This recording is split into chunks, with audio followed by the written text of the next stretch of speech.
మరి ఆంధ్రప్రదేశ్ రాష్ట్రంలో ఉన్నటువంటి ప్రజలు, అట్లాగనే తెలంగాణ, అట్లాగనే యావత్ భారతదేశంలో ఉన్నటువంటి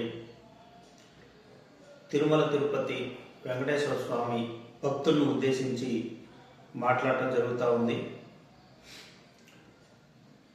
తిరుమల తిరుపతి లడ్డూ ప్రసాదం వివాదం నడుస్తూ ఉంది.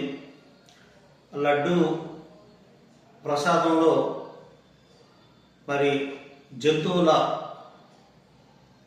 కొవ్వుకు సంబంధించినటువంటి అవశేషాలు ఉన్నాయని చెప్పి కేంద్ర మరి ఒక ల్యాబ్ రిపోర్టు, నేషనల్ లెవెల్లో కేంద్ర ప్రభుత్వానికి సంబంధించినటువంటి ఒక ల్యాబ్ రిపోర్టు మరి బయటికి రావడం జరిగింది. చంద్రబాబు నాయుడు గారు అట్లాగనే ఇంకా ముఖ్యమంత్రి స్వయంగా ఆ విషయాలన్నీ కూడా బయటపెట్టడం జరిగింది.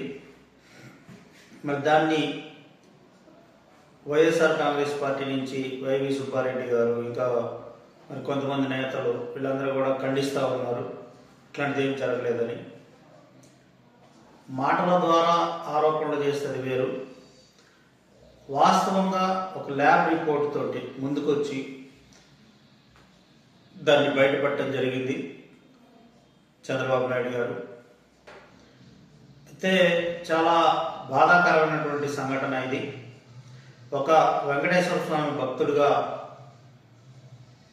సంవత్సరంలో కనీసం ఒక 5-6 సార్లు వెంకటేశ్వర స్వామి ఆయన దర్శించుకోకపోతే వ్యక్తిగతంగా కూడా నాకు చాలా ఎందుకో వెల్తిగా అనిపిస్తుంది. నేను ఎక్కువసార్లు తిరుపతి వెళ్తూ ఉంటాను.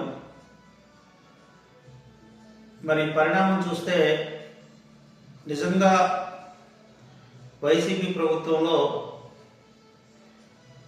ఒకసారి వెనక్కి వెళ్ళి ఆలోచించుకుంటే, మేము లడ్డూలు కొనుగోలు చేసిన తర్వాత లడ్డూలు తీసుకొచ్చి పెడితే ఎక్కువ పటిక బెల్లం కలిసి ఉండటం, నాణ్యత లేకుండా ఉండటం, లడ్డు పొడిబారిపోవటం, అట్లా తిరుపతి లడ్డు ఎందుకో ఒక తిరుపతి లడ్డు వైసీపీ ప్రభుత్వంలో సంతృప్తికరంగా కాకుండా కొంచెం ఒక రకమైనటువంటి అసంతృప్తిగానే తిరుపతి లడ్డుని ఆస్వాదించడం జరిగింది. అయితే ఇప్పుడు ఆలోచిస్తే, ఇప్పుడు వచ్చినటువంటి ల్యాబ్ రిపోర్ట్స్ ఇవన్నీ వీటిని బట్టి ఆలోచిస్తే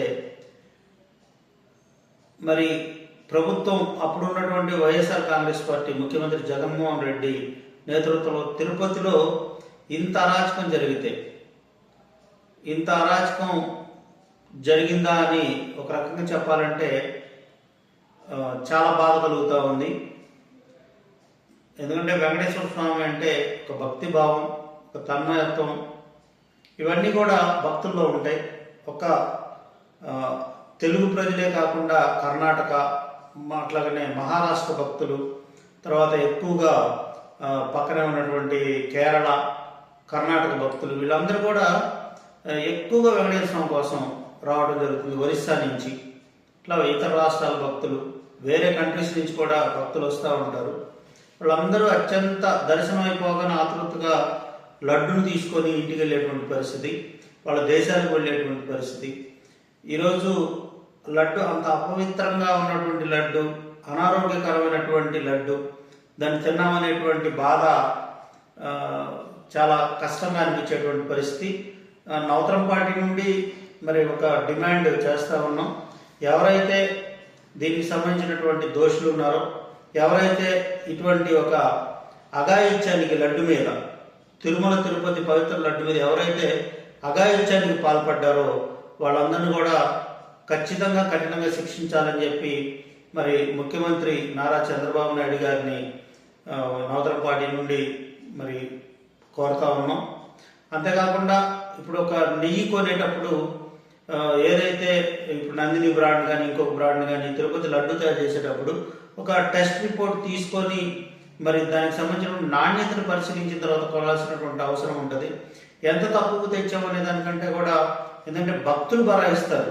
తిరుమల తిరుపతికి సంబంధించి ఏ చారిటీ ఉన్నా, ఏ సేవ ఉన్నా కూడా స్వామివారి మీద అభిమానంతో స్వామివారు తమకి తిరిగిస్తాడు, తమకి అత్యంత సిరి సంపదలు వస్తాయనేటువంటి ఉద్దేశంతో తిరుమల తిరుపతి దేవస్థానానికి సంబంధించి భక్తులు మరి కోట్ల సంఖ్యలో ఒక నెల వచ్చిందంటే సుమారుగా అది ఒక 30 కోట్లు ఉండొచ్చు, 40 కోట్లు ఉండొచ్చు, లేకపోతే ఒక 50 కోట్లు ఉండొచ్చు. ఈ విధంగా భక్తులు విరాళాలు ఇచ్చేటువంటి భారతదేశంలోనే అత్యంత ప్రముఖమైనటువంటి ఆదాయం కలిగినటువంటి దేవస్థానంగా తిరుమల తిరుపతి దేవస్థానం ఉంది.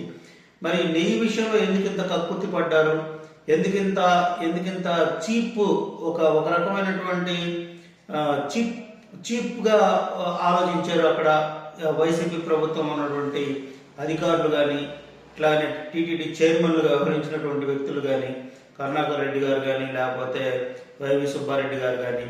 ఇప్పుడు ఈ లడ్డూలనే కాదు, ఏదైతే లెటర్లు అమ్ముకున్నారు, లెటర్లు కూడా అమ్ముకున్నటువంటి దుర్మార్గులు.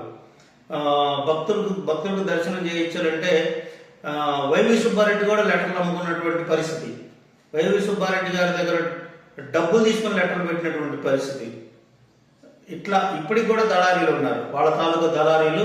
ఇప్పుడు కూడా తిరుపతిలో చాలామంది విజిలెన్స్కు దొరకకుండా ఈ లెటర్లు అమ్ముకునేటువంటి బ్యాచ్ వైసీపీ ప్రభుత్వంలో అక్కడ టెస్ట్ చేసుకొని కూర్చున్నటువంటి బ్యాచ్ ఇప్పుడు కూడా ఉన్నారు.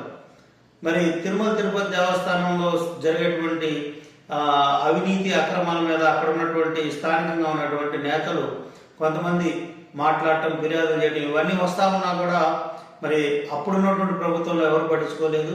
మరి ఆ వెంకటేశ్వర స్వామి ఆయన ఇటువంటి అరాచకమైన ప్రభుత్వం కాబట్టే జగన్మోహన్ రెడ్డి ప్రభుత్వాన్ని ఇంటికి పంపించడం జరిగింది. ఎవరైతే గత ప్రభుత్వంలో అవినీతికి పాల్పడ్డారో డిఆర్కే టైమ్స్ ఛానల్ని లైక్ చేయండి, షేర్ చేయండి, సబ్స్క్రైబ్ చేయండి. చివర్లో గంట నొక్కడం మర్చిపోకండి.